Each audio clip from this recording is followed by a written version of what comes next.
La società Seus e i soccorritori del 118 negli ultimi mesi sono finiti nel mirino, alle prese anche con problemi giudiziari. Oggi in piazza per manifestare, per soprattutto spiegare quali sono i compiti, i servizi che offrono il 118 e che offrono i soccorritori del 118. Allora, quello che sta succedendo oggi nella città di Agrigento sta succedendo pure in tutte le città della Sicilia, perché questo viene organizzato dalla CISL di funzione pubblica.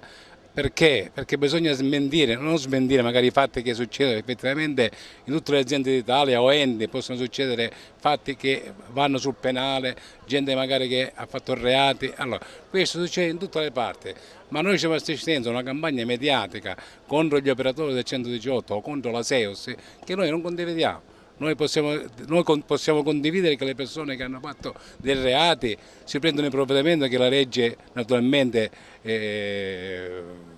come ti dico, la legge può anche punire e mandare pure a casa e noi la condividiamo, però non si può fare tutto alla siciliana dell'ignon bascio, perché c'è gente onesta che giornalmente si trova in mezzo alle strade a rischiare la propria vita per fare il proprio lavoro. Come dire, bisogna evitare di sparare nel mucchio. E bisogna evitare di sparare nel mucchio. Dunque questo incontro nasce per avere un incontro con i cittadini Agrigento, qui ad Agrigento, con la cittadinanza agrigentina da parte degli operatori per spiegare quali sono i servizi che il 118 offre. Come sta andando? State riscontrando la Guarda, sensibilità degli agrigentini? noi stamattina abbiamo fatto, ci sono venute una serie di persone che sono sottoposte pure al controllo della pressione, al controllo della glicemia, i ragazzi hanno fatto l'informativa facendo pure volantinaggio. Ti dirò che l'iniziativa per noi sta andando bene. Ora, Ecco, quali sono i servizi che offrite? Allora, il 118 è una specialità del servizio nazionale che opera in tutto il territorio nazionale. Nella fattispecie la Regione Sicilia ha un'azienda che si chiama Seus.